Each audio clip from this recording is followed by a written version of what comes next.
Script தயாரானதுக்கு பிறகு short division பிரிக்கிறதுல அதிகமான knowledge டைரக்டர்ஸ்க்கு இருக்கணுமா அல்லது சினிமாட்டோகிராஃபருக்கு இருக்கணுமான்னு பெங்களூர்ல இருந்து ஷெர்வின் கேட்டிருக்காங்க. ஒரு திரைப்படத்திற்கான கதை வசனம்லாம் தயாரானோடனே அந்த காட்சிக்கான ஷாட்டுகளை எல்லாம் பிரிப்பது இயக்குனருடைய வேலை தான்.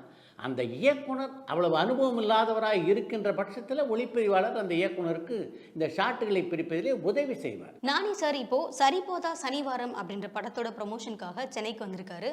அவரை சாய் விசித்ரா நிகழ்ச்சியில் நாங்கள் எதிர்பார்க்கலாமா? அவர் கூட நீங்கள் நடித்த எக்ஸ்பீரியன்ஸ் பற்றி கொஞ்சம் ஷேர் பண்ண முடியுமா சார்னு சென்னையிலேருந்து கௌஷிக் கேட்டிருக்காங்க. நிமிர்ந்தனர் படத்துடைய தெலுங்கு பதிப்பில் நானியோடு நான் நடித்ததுன்னு பார்த்தீங்கன்னா ஒரு 4-5 நாட்கள் தான் இருக்கும்.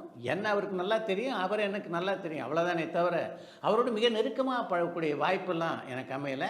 ஆனால் அதனால் சாய் விசித்ரா நிகழ்ச்சியில் அவர் இடம்பெற மாட்டார் அப்படின்னு நான் சொல்ல தயாராக இல்லை. சில தெலுங்கு நடிகர்களையும் சாய் விசித்ரா நிகழ்ச்சியிலே கொண்டு வர வேண்டும் என்பதுதான் என்னுடைய எண்ணம். மிக விரைவிலேயே அந்த எண்ணத்தை நிறைவேற்ற நான் முயற்சி பண்ணுறேன்.